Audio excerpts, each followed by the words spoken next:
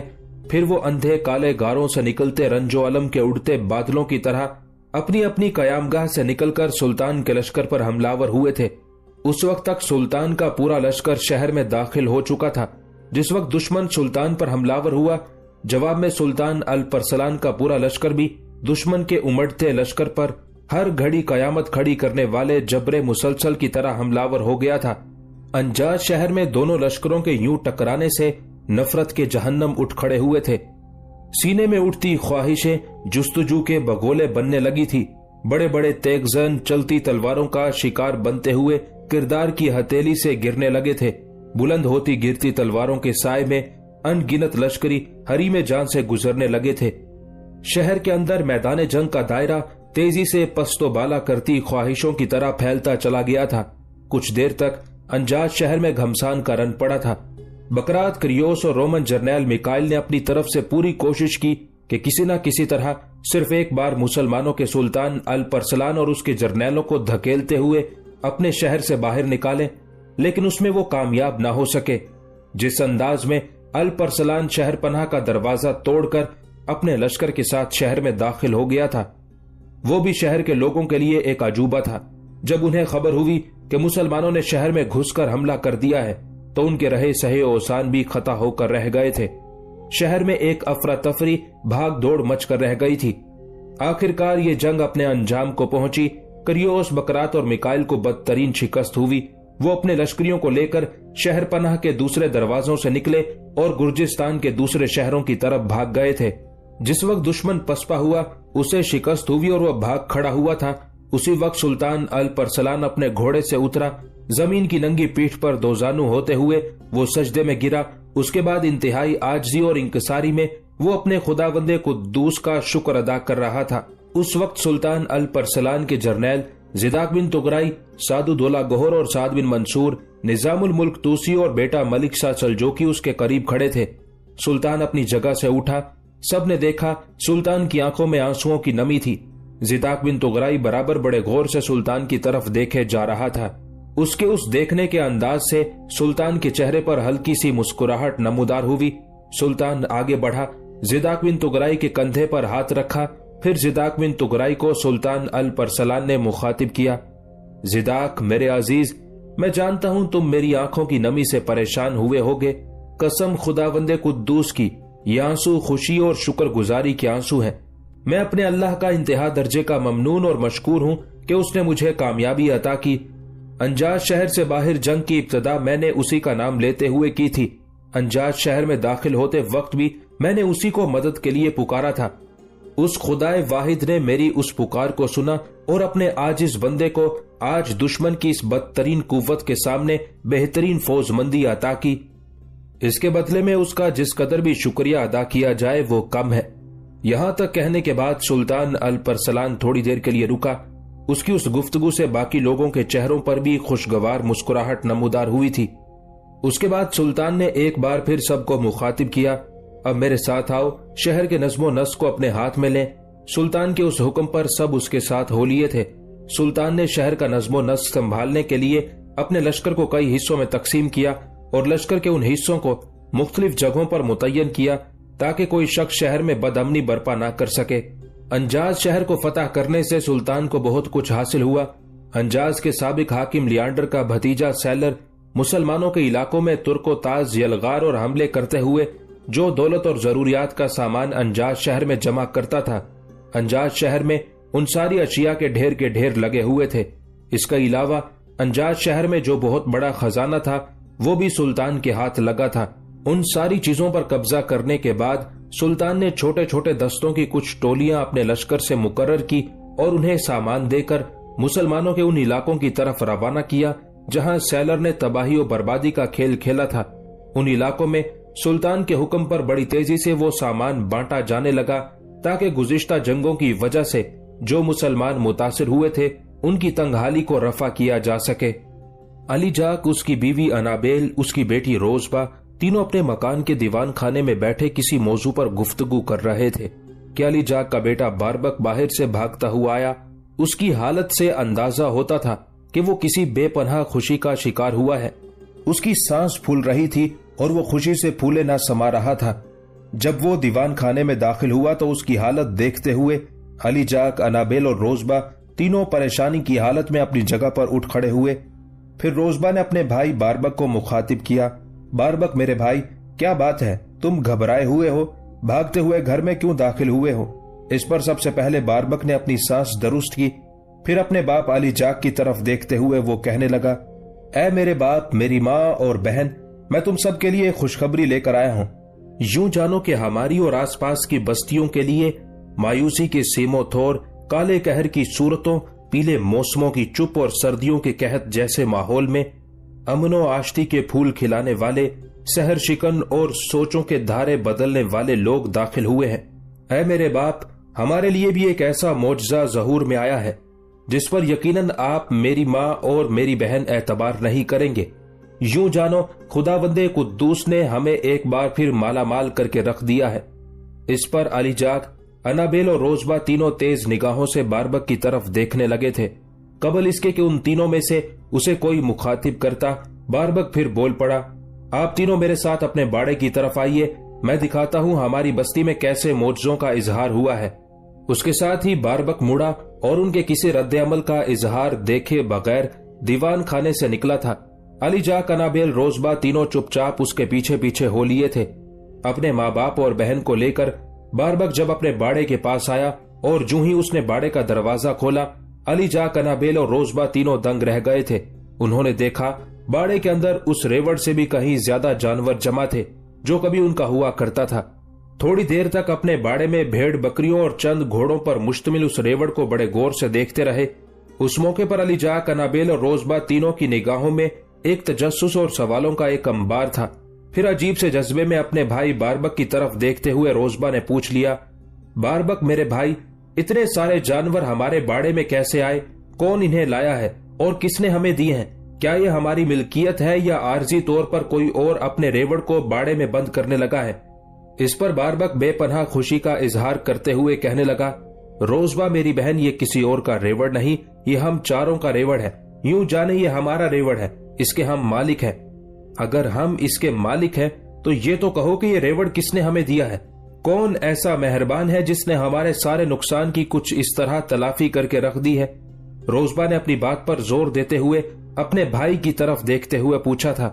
جواب میں باربک پھر بول پڑا، روزبا میری بہن، یہ ریوڑ ہمیں ان لوگوں نے دیا ہے جو دشمن کی نس نس اور رگ رگ میں زہر اتارنے کا فن جانتے ہیں، جو یہ بھی جانتے ہیں سزا کیا ہے، جزا کیا ہے، جو اس بات کا بھی علم رکھتے ہیں کہ خدا کیا ہے، نا خدا کیا ہے، اور جو خوابوں کی وادیوں میں، بے ہوشیوں کے جذبے میں خوشیوں کا نکھار بن کر اٹھنے کا جذبہ، ہمت اور طاقت رکھتے ہیں۔ باربک کی اس گفتگو کا جواب روزبا دینا ہی چاہتی تھی کہ اس بار علی جاک نے تیز نگاہوں سے اس کی طرف دیکھتے ہوئے کہنا شروع کیا، باربک میرے بیٹے، پہلیاں مت بجھواؤ، صاف صاف یہ بتاؤ یہ ریوڑ کس کا ہے اور کہاں سے آیا ہے؟ اگر یہ کسی کا ہے تو اس کا مالک کون ہے؟ اور اگر یہ کسی نے ہمارے حوالے کیا ہے تو اسے ہمیں دینے والا کون ہے؟ صحیح بتاؤ بیٹے، اب ہمیں مزید کسی الجھن اور گنجلک میں مت ڈالو۔ اس پر باربک سنجیدہ ہو گیا، پھر وہ کہہ رہا تھا، اے میرے باپ، یہ ریوڑ مجھے میرے بھائی زیداک بن تغرائی نے دیا ہے۔ باربک کے اس انکشاف پر روزبا بری طرح چونکی تھی، کہنے لگی، زیداک بن تغرائی نے دیا ہے؟ پر وہ کہاں ہے؟ تمہاری کہاں اور کیسے ان سے ملاقات ہوئی؟ جواب میں باربک نے تیز نگاہوں سے اپنی بہن کی طرف دیکھا، پھر وہ کہنے لگا، دیکھ میری بہن، اتنی بے چینی اور بےتابی کا اظہار نہ کرو۔ میں جانتا ہوں زیداک بن تغرائی کے نام پر تمہیں بے چینی اور بےتابی کا اظہار کرنا چاہیے، اس لیے کہ وہ میرا بھائی، میری بہن کی زندگی کا ساتھی ہے۔ دیکھ میری بہن، جب میں عصر کی نماز ادا کرنے کے لیے بستی کی مسجد کی طرف گیا تو مسجد کے باہر جو کھلا میدان ہے وہاں بستی کے بہت سے لوگ جمع تھے اور اس سے آگے جو وسیع احاطے ہیں ان میں بے شمار جانور اور بہت سا سامان رکھا ہوا تھا۔ اس کے علاوہ وہاں کچھ مسلح دستے بھی کھڑے تھے جن کی رہنمائی میرا بھائی زداک بن تغرائی کر رہا تھا۔ زداک بن تغرائی کو دیکھتے ہی میں ان کی طرف بھاگا، ان سے مصافحہ کیا۔ انہوں نے مجھے پیار کیا اور کہنے لگے، تم بڑے اچھے وقت پر آئے ہو، میں تمہارے گھر ہی جانے والا تھا۔ پھر انہوں نے بستی کے باہر کے کھلے میدان میں جو جانور کھڑے تھے ان میں سے یہ جانور میرے حوالے کیے۔ کہنے لگے کہ گرجستانیوں کے حملے کے نتیجے میں ہمارے جو جانور ضائع ہو گئے تھے یہ جانور ان کی جگہ ہیں۔ ساتھ ہی انہوں نے مجھے کچھ نقدی بھی دی تھی۔ اس کے ساتھ ہی اپنے لباس کے اندر سے ایک بڑی سی تھیلی باربک نے نکالی اور اپنے باپ کی طرف بڑھاتے ہوئے کہا، نقدی کی یہ تھیلی میرے بھائی زداک بن تغرائی نے مجھے دی ہے۔ علی جاک نے وہ تھیلی لے لی اور اسے الٹ پلٹ کر دیکھنے لگا۔ باربک کے اس انکشاف پر جہاں علی جاک اور انابیل بے پناہ خوشی کا اظہار کر رہے تھے وہاں روزبہ کی حالت بھی قابل دید تھی۔ اس سمے زداک کے متعلق یہ ساری خبریں سننے کی وجہ سے روزبہ اندر تک خوشی محسوس کر رہی تھی۔ تھوڑی دیر تک اس خوشی سے روزبہ لطف اندوز ہوتی رہی، اپنی جگہ پر خاموش مسکراتی رہی۔ پھر اس کی آواز کچھ اس طرح سنائی دی جیسے یادوں کے کھنکتے جام ایک دوسرے سے ٹکراتے ہوئے خوشکن آوازیں پیدا کر گئے ہوں۔ روزبہ کے لہجے اور اس کی آواز میں بھی اس سمے ایسی ہی شیرینی، ایسی ہی مٹھاس تھی۔ اس نے اپنے بھائی باربک کو مخاطب کیا تھا، میرے عزیز بھائی، اگر زداک بن تغرائی ہماری بستی میں آئے ہیں تو ہمارے گھر کیوں نہیں آئے؟ تم انہیں اپنے ساتھ کیوں نہیں لے کر آئے؟ اس پر پہلے باربک نے ایک ہلکا سا کہکہا لگایا، پھر اپنی بہن کی طرف دیکھتے ہوئے کہنے لگا، روزبہ میری عزیز بہن، میں ان کا حاکم نہیں لگا ہوا، ان کے ساتھ کافی مسلح دستے اور بے شمار سامان اور ان گنت جانور ہیں۔ وہ پچھلی بستیوں میں سارا سامان بانٹتے ہوئے آئے ہیں۔ اپنے کچھ دستوں کو انہوں نے ہم سے اگلی بستیوں کی طرف ایسا ہی سامان بانٹنے کے لیے روانہ کیا ہے۔ بہرحال میں نے انہیں جب گھر ملنے کے لیے کہا تو وہ کہنے لگے کہ میں تمہاری بستی میں سامان بانٹنے کے بعد پھر تمہارے گھر آتا ہوں۔ باربک کے اس جواب پر روزبہ خوش ہو گئی تھی۔ اس موقع پر علی جاک نے روزبہ اور باربک کی طرف دیکھا اور کہنے لگا، روزبہ میری بیٹی، باربک میرے بیٹے، ہمارے باڑے میں جو یہ سارے جانور جمع ہیں یہ ہمارے ہیں، تو اس میں سے ایک پلے ہوئے میمنے کا انتخاب کرو۔ زداک بن تغرائی کی آمد سے پہلے ہی پہلے ہمیں اس کے لیے کھانا تیار کر لینا چاہیے۔ وہ انجاز سے یہاں تک سفر کرنے اور پھر لگاتار سامان بانٹنے کی وجہ سے تھکا ہوا ہوگا۔ بیٹے، ہم اس کے آتے ہی کھانے اور دوسری اشیاء سے اس کی تواضع کریں گے۔ اپنے باپ علی جاک کی اس تجویز سے باربک اور روزبہ دونوں خوشی میں جھوم اٹھے تھے۔ پھر دونوں بہن بھائی نے عجیب سے انداز سے ایک دوسرے کی طرف دیکھا۔ اس کے بعد وہ بھاگتے ہوئے باڑے میں داخل ہوئے۔ انہوں نے صلاح مشورہ کر کے ایک میمنا پکڑا، پھر وہ اسے باڑے سے باہر لائے۔ اس کے بعد اپنی حویلی کی طرف دیکھتے ہوئے علی جاک کہنے لگا، میرے بچوں، میں یہ میمنا ذبح کر کے گوشت صاف کر کے تمہیں دے جاتا ہوں۔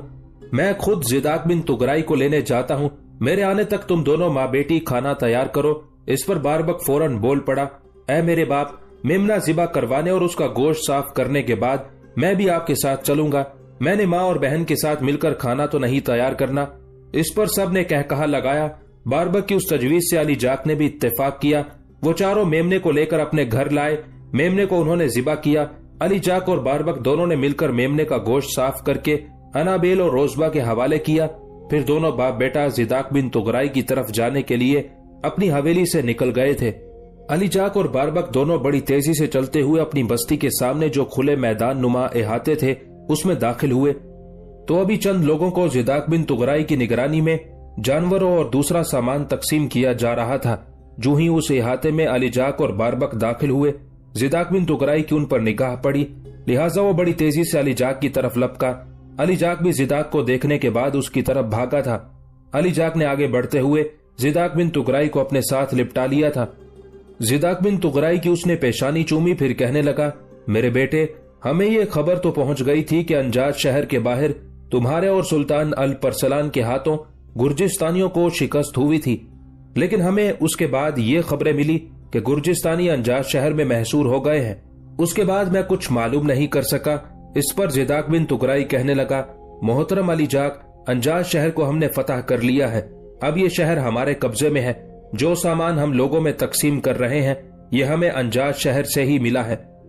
اس قسم کا سامان ان ساری مسلمان بستیوں میں تقسیم کیا جا رہا ہے جنہیں انجاز کے سابق حکمران لیانڈر کے بھتیجے سیلر نے لوٹا تھا۔ جس طرح میں مسلح دستوں کے ساتھ سامان لے کر ان بستیوں کی طرف آیا ہوں، اسی طرح اور بہت سے دستے بھی سامان لے کر دوسری مسلمان بستیوں کی طرف گئے ہیں۔ اس طرح مجھے امید ہے کہ مسلمانوں کا جو نقصان ہوا ہے اسے ہم پورا کرنے میں کامیاب رہیں گے۔ زداق بن تغرائی کے اس انکشاف پر علی جاک کے چہرے پر خوشیاں بکھر گئی تھی۔ پھر وہ کہنے لگا، زداق میرے بیٹے، تم لوگوں کو میں اس شاندار فتح پر مبارکباد پیش کرتا ہوں۔ بیٹے، میں اور باربک تمہیں لینے کے لیے آئے ہیں۔ اس پر زداق بن تغرائی کہنے لگا، یہ آپ کی بستی کے چند لوگ رہ گئے ہیں، ان میں سامان تقسیم کرنا باقی ہے۔ میں اپنے ساتھ جو مسلح دستے لے کر آیا ہوں ان کا میں نے پڑاؤ قائم کر دیا ہے، وہ اپنے پڑاؤ میں قیام کریں گے۔ ان کے کھانے اور ضروریات کی دیگر اشیاء بھی میرے پڑاؤ میں موجود ہیں۔ میں بس آپ کے ساتھ چلتا ہوں، مجھے تھوڑی سی مہلت دیں، یہ جو چند لوگ رہ گئے ہیں انہیں سامان تقسیم کر لوں، اس کے بعد آپ کے ساتھ چلتا ہوں۔ اس پر علی جاک اور باربک ایک جگہ بیٹھ گئے۔ زداق بن تغرائی نے جلدی جلدی ان لوگوں میں سامان تقسیم کیا، پھر وہ اپنے لشکریوں کو مناسب ہدایات دینے کے بعد علی جاک اور باربک کے ساتھ ہو لیا تھا۔ انابیل اور روزبا دونوں ماں بیٹی اپنے مطبخ میں کھانا پکانے میں بری طرح مصروف تھی کہ دیوان خانے سے علی جاک کی آواز سنائی دی۔ وہ بلند آواز میں پکار رہا تھا، روزبا، روزبا میری بیٹی ادھر آؤ، انابیل تم بھی دیوان خانے میں آؤ۔ علی جاک کی اس پکار پر مطبخ میں مصروف انابیل اور روزبا دونوں ماں بیٹی نے لمحہ بھر کے لیے ایک دوسرے کی طرف معنی خیز انداز میں دیکھا۔ پھر انابیل نے اپنی بیٹی روزبا کو مخاطب کرتے ہوئے کہنا شروع کیا، روزبا میری بیٹی، تمہارے باپ دیوان خانے سے مجھے اور تمہیں دونوں کو بلا رہے ہیں۔ اس کا مطلب ہے وہ اور باربک دونوں زداق بن تغرائی کو لے آئے ہیں۔ چل میری بیٹی، ہم دونوں دیوان خانے میں چلیں، اس کے بعد مطبخ کا جو کام رہتا ہے وہ پھر آ کر لیں گے۔ روزبا بیچاری تو پہلے ہی بڑی بے چینی بڑی بےتابی سے زداق بن تغرائی کی آمد کی منتظر تھی۔ جب اس کی ماں نے یہ الفاظ ادا کیے تو وہ فوراً اٹھ کھڑی ہوئی۔ دونوں ماں بیٹی مطبخ سے نکل کر دیوان خانے میں آئی۔ انابیل نے آگے بڑھ کر بڑے پیارے اور شفیقانہ انداز میں زداق بن تغرائی کے سر پر ہاتھ پھیرا تھا، جبکہ پیچھے اس کی اوٹ میں رہتے ہوئے دھیمی سی آواز میں روزبا نے زداق بن تغرائی کو سلام کیا تھا۔ روزبا کی اس آواز کو زداق بن تغرائی نے سنا تھا اور بہتر انداز میں اس کے سلام کا جواب دیا تھا۔ دونوں ماں بیٹی زداق بن تغرائی کے سامنے باربک کے پاس بیٹھ گئی تھی۔ اس کے بعد انابیل نے زداق بن تغرائی کو مخاطب کیا، زداق میرے بیٹے، تم جانتے ہو ہماری بستی کے کچھ جوان مسلح ہو کر سلطان کے لشکر میں شامل ہو گئے تھے۔ انہوں نے ہمیں یہ خبر پہنچائی تھی کہ انجاز شہر کے باہر سلطان کے ہاتھوں گرجستانیوں کو بدترین شکست ہوئی تھی۔ انابیل شاید مزید کچھ کہنا چاہتی تھی کہ اس کی بات کاٹتے ہوئے علی جاک بول پڑا، انابیل صرف یہیں تک موقوف نہیں، گرجستانیوں کو انجاز سے باہر شکست دینے کے بعد سلطان نے اپنے لشکر کے ساتھ انجاز کی طرف کوچ کیا۔ راستے میں زداق بن تغرائی پورے حالات مجھے تفصیل کے ساتھ سنا چکا ہے۔ اس کے بعد ایک بار پھر گرجستانیوں اور سلطان کے لشکر کے درمیان انجاز شہر میں معرکہ ہوا۔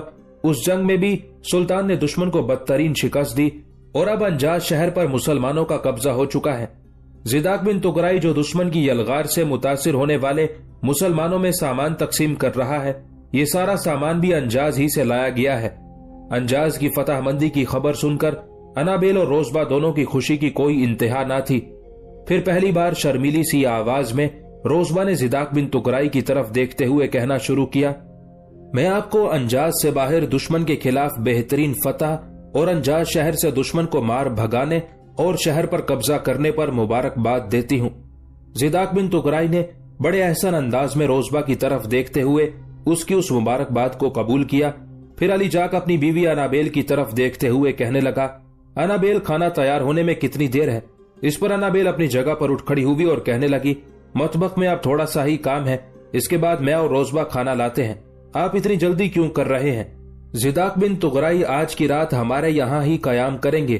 اس موقع پر زداق بن تغرائی کچھ کہنا ہی چاہتا تھا کہ اس سے پہلے ہی علی جاک بول پڑا، دیکھ باربک کی ماں، تو اس سے پہلے ہی راستے میں زداق بن تغرائی سے میں یہاں قیام کرنے کے لیے کہہ چکا ہوں، پر یہ نہیں مانے۔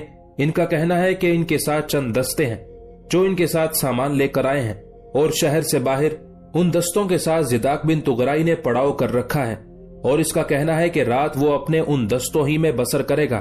اگر رات کو وہ یہاں قیام کرتا ہے تو یہ بات اس کے لشکریوں کے لیے قابل اعتراض ہوگی، اور وہ دل میں یہ خیال کریں گے کہ ان کا کماندار تو کسی کے یہاں ایک معزز مہمان کی حیثیت سے قیام کرے اور وہ خود خیموں میں پڑے ہوئے ہیں۔ انابیل ایک لحاظ سے زداق بن تغرائی کا کہنا درست ہے، ویسے بھی ایک سالار اپنے لشکریوں کے اندر ہی اچھا لگتا ہے۔ میں نے بھی زداق بن تغرائی کی اس بات کا برا مانا تھا، لیکن جب زداق بن تغرائی نے مجھے تفصیل بتائی تب میں اس کی باتوں کا قائل ہو گیا۔ اپنے باپ کے اس انکشاف پر روزبہ بیچاری اداس اور افسردہ ہو گئی تھی، تاہم وہ اپنی جگہ سے اٹھی اور اپنی ماں انابیل کے ساتھ دیوان خانے سے نکل کر مطبخ کی طرف چلی گئی تھی۔ پھر دونوں ماں بیٹی نے بڑی محنت سے کھانا تیار کیا۔ کھانا انہوں نے دیوان خانے میں ہی لگایا، سب نے مل کر کھانا کھایا۔ اس کے بعد زداق بن تغرائی کچھ دیر ان کے پاس بیٹھ کر باتیں کرتا رہا، پھر ان کے یہاں سے اٹھ کر وہ اپنے لشکریوں میں چلا گیا تھا۔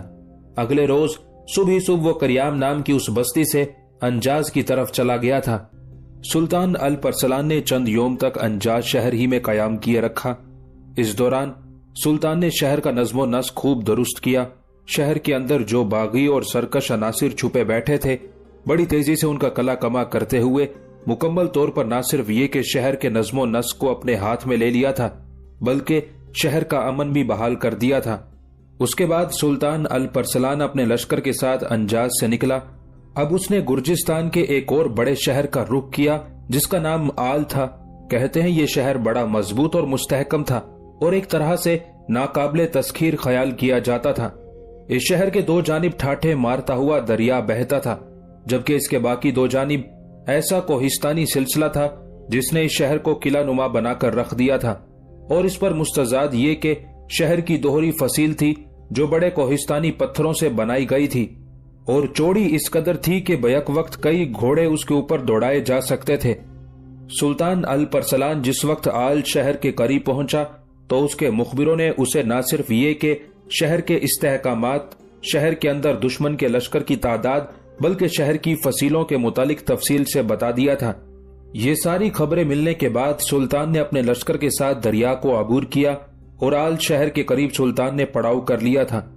آل شہر کے اندر جو گرجستانیوں کا لشکر تھا، اس نے شہر سے باہر نکل کر مقابلہ کرنے کی بجائے شہر کے اندر محصور رہ کر ہی مقابلہ کرنا بہتر سمجھا، اس لیے کہ وہ جانتے تھے کہ شہر کی فصیل دوہری ہے، بڑے بڑے پتھروں سے بنی ہوئی ہے، کافی چوڑی ہے۔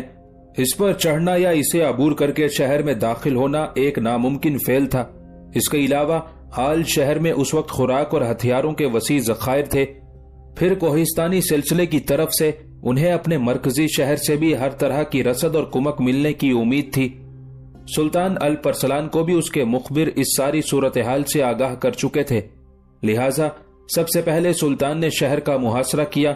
کوہستانی سلسلے کے اندر بھی سلطان نے اپنے مسلح دستے پھیلا دیے اور انہیں سختی کے ساتھ حکم دیا تھا کہ کوہستانی سلسلے کی طرف سے شہر والوں کو کسی بھی قسم کی رسد اور خوراک اور کمک نہیں پہنچنی چاہیے۔ کوہستانی سلسلے کے اندر مقرر کیے جانے والے ان دستوں کی کمانداری سعد بن منصور کے ذمہ لگائی گئی تھی، اور سعد بن منصور نے ایسی جانفشانی کے ساتھ کام کیا کہ کسی کو بھی وہ کوہستانی سلسلے سے نکل کر آل شہر کی طرف نہ جانے دیتا تھا، اور نہ ہی آل شہر سے نکل کر کوئی کوہستانی سلسلے میں داخل ہو سکتا تھا۔ کوہستانی سلسلے کے علاوہ جو دوسری اطراف تھی، ادھر سے بھی سلطان الپرسلان نے پوری طرح ناکہ بندی کر دی تھی۔ یوں آل شہر کا بیرونی دنیا سے رابطہ منقطع ہو گیا تھا۔ اس طرح کئی ہفتوں تک آل کے شہریوں کو باہر سے خوراک اور دیگر اشیاء میسر نہ ہو سکی۔ یہ صورتحال دیکھتے ہوئے آل شہر کے اندر رہنے والے لوگ اور شہر میں جو بہت بڑا لشکر تھا، انہوں نے اندازہ لگا لیا کہ اگر مسلمانوں کے سلطان الپرسلان نے اسی طرح شہر کی ناکہ بندی کیے رکھی تو پھر وہ دن دور نہیں جب شہر کے اندر خوراک کے ذخیرے بالکل ختم ہو جائیں گے، اور شہر کے اندر جو لشکر ہے اسے از خود سلطان الپرسلان کے سامنے ہتھیار ڈالنے پڑیں گے، اور اگر ایسا ہوا تو پھر یہ شہر والوں کے لیے بڑی ذلت، بڑی بے عزتی کا مقام ہوگا۔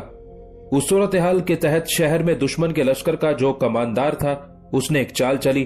اس نے اپنے سارے سفیروں کو کوئی معاملہ سمجھا بجھا کر شہر سے باہر نکالا اور سلطان الپرسلان کی طرف روانہ کیا۔ چند سفیر شہر سے نکلے، وہ سفید گھوڑوں پر سوار تھے اور اپنے ہاتھوں میں سفید ہی علم اٹھائے ہوئے تھے۔ اس حال میں وہ آل شہر سے نکل کر مسلمانوں کے پڑاؤ کی طرف گئے تھے۔ پڑاؤ میں داخل ہونے کے بعد آل شہر کے ان سفیروں نے سلطان الپرسلان سے ملنے کی خواہش کا اظہار کیا۔ اس پر کچھ مسلمان لشکری انہیں سلطان کی خیمہ گاہ کی طرف لے گئے۔ پھر سلطان کو ان کے آنے کی خبر دی گئی۔ سلطان نے سب سے پہلے زداق بن تغرائی، سعد الدولہ گوہر، سعد بن منصور اور نظام الملک توسی کو اپنے پاس طلب کیا اس کا بیٹا ملک شاہ سلجوقی پہلے ہی اس کے پاس تھا۔ جب یہ سارے جرنیل سلطان کے خیمے میں داخل ہوئے تب سلطان نے آل کی طرف سے آنے والے ان سفیروں کو اپنے خیمے میں طلب کیا۔ وہ سفیر سلطان کے خیمے میں داخل ہوئے تو سلطان کو بڑی عقیدت اور ارادت مندی سے زمین کی طرف جھکتے ہوئے انہوں نے سلام کیا اور تعظیم دی۔ سلطان نے انہیں خالی نشستوں پر بیٹھنے کے لیے کہا۔ جب وہ بیٹھ گئے تو سلطان نے انہیں مخاطب کیا، اس وقت میں اور میرے سارے سالار یہاں موجود ہیں، تم کہو تمہیں کس مقصد کے تحت آل سے یہاں میرے پڑاؤ میں بھیجا گیا ہے۔ اس پر خسر پھسر کرتے ہوئے ان سارے سفیروں نے پہلے باہم مشورہ کیا، پھر ان میں سے ایک نے سلطان کی طرف دیکھتے ہوئے کہنا شروع کیا، اے مسلمانوں کے عظیم سلطان، پہلے ہم خیال کرتے تھے کہ ہمارا شہر آل ناقابل تسخیر ہے، اس کے اندر خوراک کے وسیع ذخائر بھی تھے اور ہتھیاروں کے انبار بھی تھے، پر گزشتہ چند ہفتوں سے جو آپ نے شہر کی سخت ناکہ بندی کی ہے تو شہر میں باہر سے ضروریات کی کوئی چیز بھی نہ آنے پائی، جس کی وجہ سے شہر کے اندر خوراک کے ذخیرے ختم ہونے کے قریب ہیں اور قحط کا سا سما برپا ہونے والا ہے۔ اسی بنا پر آل کے حاکم نے ہمیں آپ کی طرف روانہ کیا ہے تاکہ ہم آپ سے گزارش کریں کہ ہم آپ کا مقابلہ نہیں کر سکتے۔ اس سے پہلے آپ آل سے بھی بڑے شہر انجاز پر بزور شمشیر قبضہ کر چکے ہیں، لہٰذا آل شہر کے حاکم شہر میں موجود لشکریوں کے سالار اعلیٰ نے آپ سے یہ گزارش کی ہے کہ آپ اپنے چند مسلح دستے ہمارے ساتھ شہر میں روانہ کریں جو شہر پر قبضہ کر لیں، اور ساتھ ہی ساتھ شہر کے حاکم اور کماندار نے یہ شرط بھی پیش کی ہے کہ جب یہ معاہدہ ہو جائے اور آپ کے دستے شہر پر قابض ہو جائیں اور آپ کا لشکر شہر میں داخل ہو تو شہر میں قتل و غارت گری نہیں کی جائے گی۔ ہمارے حاکم اور لشکریوں کے سالار کی یہ خواہش ہے کہ جس طرح پرامن انداز میں ہم شہر آپ کے حوالے کر رہے ہیں اسی طرح شہر میں امن و سکون رہنا چاہیے۔ سفیروں کے ان الفاظ پر سلطان الپرسلان کے چہرے پر مسکراہٹ نمودار ہوئی تھی۔ تھوڑی دیر باری باری ان سارے سفیروں کو وہ دیکھتے رہے، پھر خیمے میں سلطان الپرسلان کی آواز بلند ہوئی تھی، آل شہر سے آنے والے سفیروں، اگر تم ایسے ہی پرامن طور پر آل شہر ہمارے حوالے کرنے پر تیار ہو تو سنو، میں ابھی اور اسی وقت اپنے چند مسلح دستے تمہارے ساتھ روانہ کرتا ہوں اور تمہیں اس بات کی ضمانت دیتا ہوں کہ اگر تم شہر ہمارے حوالے کر دو گے اور میرا لشکر شہر میں داخل ہوگا تو شہر میں پہلے کی نسبت زیادہ بہتر انداز میں امن و امان قائم رکھا جائے گا۔ اور ہاں، اپنے سالار سے جا کر ایک بات کہہ دینا کہ شہر کے اندر جو لشکر ہیں اگر اس میں سے کسی نے بھی میرے لشکریوں کے ساتھ قوت آزمائی کی کوشش کی تو پھر اس کے نتائج بڑے بھیانک نکلیں گے۔ آل شہر کی طرف سے آنے والے ان قاصدوں نے سلطان کی اس تجویز سے اتفاق کیا، پھر سلطان نے ان کے ساتھ اپنے چند دستے روانہ کر دیے تاکہ وہ شہر پر قبضہ کریں۔ اس کے بعد شہر کے دروازے کھلے اور سلطان اپنے لشکر کے ساتھ شہر میں داخل ہو جائے، لیکن یہ حاکم اور شہر کے اندر مقیم لشکریوں کے سالار اعلیٰ پیٹریوس کی سلطان الپرسلان کے خلاف ایک گہری سازش تھی۔ جس وقت مسلمانوں کے وہ دستے شہر میں داخل ہوئے تو انہیں کھلے میدان میں ایک طرف کھڑا کر دیا گیا تھا۔ اس دوران ان دستوں کے قریب ہی شہر کا حاکم اور لشکر کا سالار اعلیٰ پیٹریوس ایک بہت بڑی سازش میں مبتلا تھا۔ اس نے اپنے چھوٹے کمانداروں کو ایک جگہ جمع ہونے کا حکم دیا۔ جب وہ سب اس کی بتائی ہوئی جگہ پر جمع ہوئے تو پیٹریوس نے ان سب کو مخاطب کرتے ہوئے کہنا شروع کیا، میرے عزیزو، جو کچھ میں کہنے لگا ہوں میری بات غور سے سنو۔ اب تک تم سب یہی خیال کرتے رہے ہوگے کہ میں جو مسلمانوں کے دستوں کو شہر میں بلا رہا ہوں تو وہ شہر کا انتظام سنبھالیں گے، اس کے بعد مسلمانوں کا سلطان شہر پر قبضہ کرنے کے لیے شہر میں داخل ہوگا۔ ہرگز نہیں، میں جب تک زندہ ہوں شہر کو مسلمانوں کے حوالے نہیں کروں گا۔ اس موقع پر میں تمہارے سامنے ایک بڑی اہم تجویز پیش کرنے لگا ہوں، اس پر اگر تم میں سے کسی کو اعتراض ہو تو بلا جھجک اٹھ کر اپنے خیالات کا اظہار کرے، لیکن وہ تجویز پیش کرنے سے پہلے میں تم پر یہ بھی انکشاف کروں کہ انجاز شہر میں بے شک ہمیں شکست ہوئی ہے، لیکن وہ شکست ہمارے لیے تازیانہ ثابت ہوگی۔ انجاز کا حاکم بکرات اپنی سلطنت کے اندرونی حصوں کی طرف چلا گیا ہے، دوسرا جرنیل کریوس بھی اس کے ہمراہ ہے۔ وہ مسلمانوں کے خلاف ایک طویل جنگ کرنے کے لیے اپنے ملک کے اندرونی حصوں میں نئے لشکری بھرتی کر کے بڑی تیزی کے ساتھ ایک جرار لشکر تیار کرنے میں مصروف ہیں۔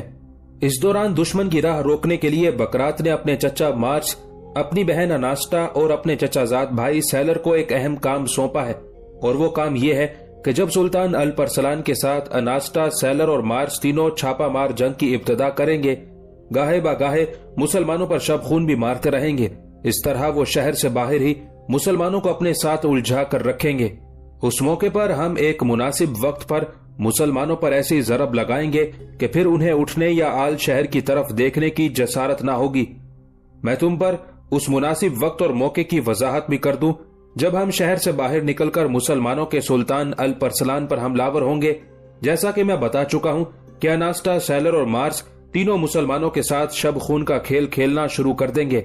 پھر کسی روز شہر کے اندر سے میں اپنے لشکر کے ساتھ نکل کر مسلمانوں پر عین اس وقت ضرب لگاؤں گا جب مسلمان نماز کے لیے کھڑے ہوں گے، اور مجھے امید ہے کہ ایسا موقع اگر مجھے میسر آ گیا اور میں مسلمانوں پر بھرپور حملہ کر سکا تو مسلمانوں کے سارے لشکر کو نیست و نابود کر کے رکھ دوں گا۔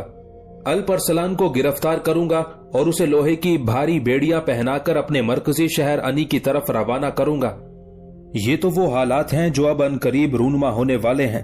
اب جو مسلمانوں کے مسلح دستے شہر میں داخل ہوئے ہیں، جنہیں میں نے یہ بہانہ کر کے بلوایا ہے تاکہ وہ شہر پر قبضہ کریں، اس کے بعد سلطان اپنے لشکر کے ساتھ شہر میں داخل ہو تو میں ابھی ان کے سامنے تیر انداز کھڑے کرنے لگا ہوں اور سارے مسلمان لشکریوں کو میں موت کے گھاٹ اتارنے لگا ہوں۔ اس کا فائدہ یہ ہوگا کہ مسلمانوں کے لشکر پر ہمارا رعب اور دبدبہ چھا جائے گا، اور وہ یہ بھی خیال کریں گے کہ آل شہر کے اندر اتنی بڑی قوت ہے کہ انہوں نے مسلمانوں کے دستوں کو موت کے گھاٹ اتارنے کی جرت اور جسارت کی ہے۔ اس سلسلے میں تم میں سے کسی کو اعتراض ہے تو بولے، قبل اس کے کہ پیٹریوس کے سالاروں میں سے کوئی اٹھ کر بولتا۔ پیٹریوس کو شاید کوئی بھولی ہوئی بات یاد آ گئی، پھر دوبارہ اپنے ان سالاروں کو مخاطب کر کے کہنے لگا، میرے عزیزو، میں تم پر ایک بات کا انکشاف کرنا بھول گیا، وہ بات میں کہہ لوں، اس کے بعد تم اپنی تجویز بیان کر سکتے ہو۔ تم سب جانتے ہو کہ رومنوں کا ایک لشکر رومنوں کے جرنیل میکائل کی سرکردگی میں ہماری مدد کے لیے آیا ہوا تھا۔ گو میکائل نے اپنے رومن لشکر کے ساتھ انجاز کی جنگ میں حصہ لیا، پھر بھی شکست کا سامنا کرنا پڑا۔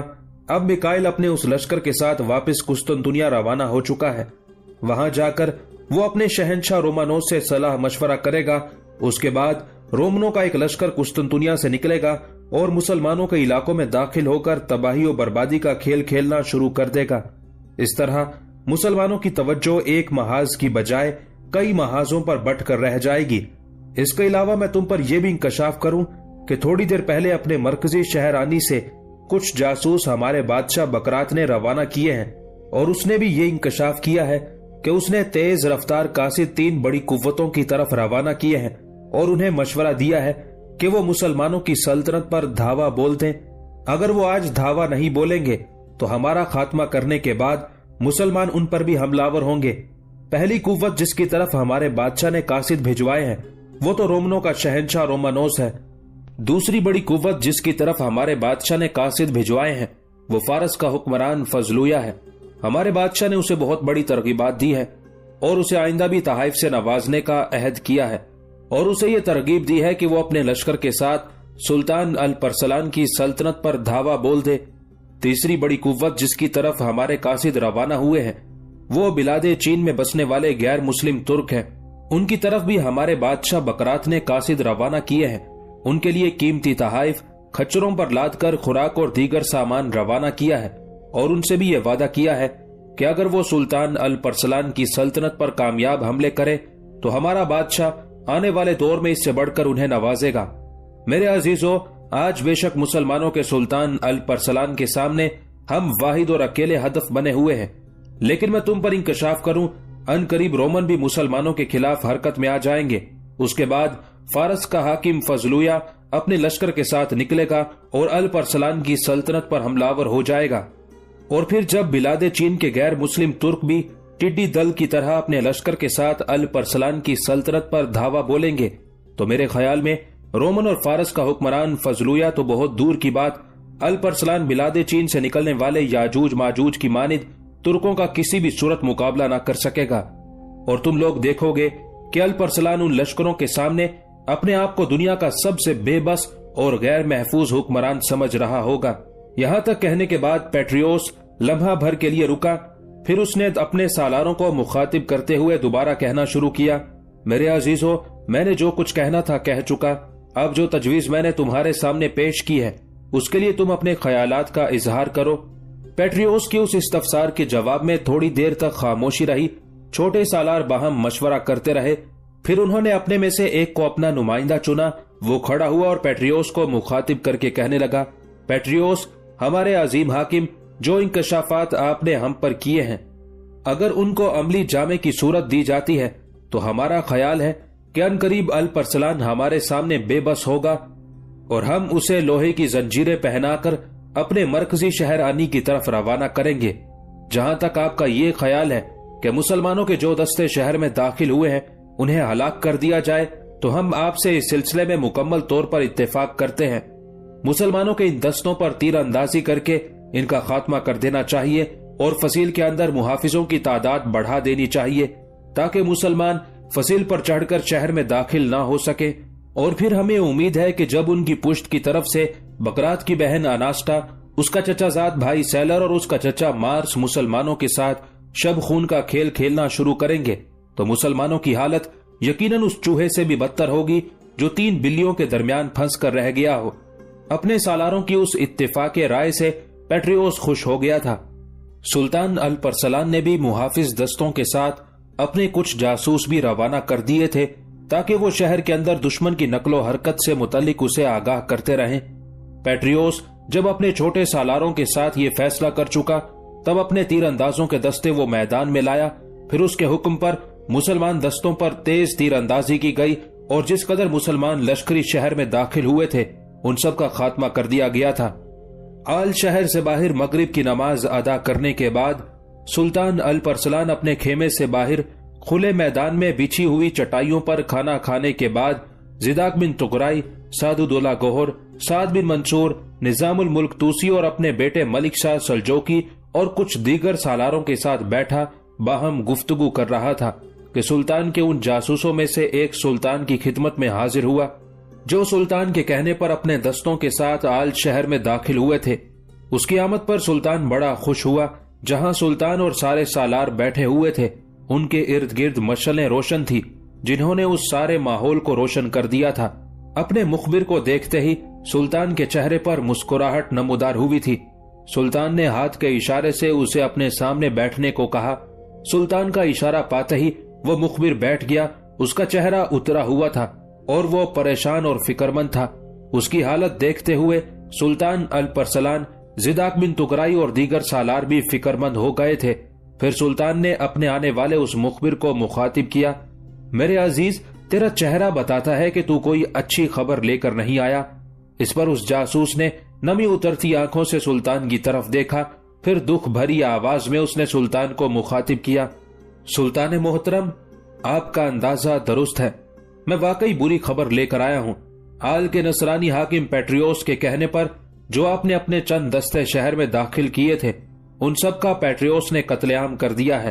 ان میں سے سلطان محترم کوئی نہیں بچا، پیٹریوس نے سب کو ختم کر دیا ہے۔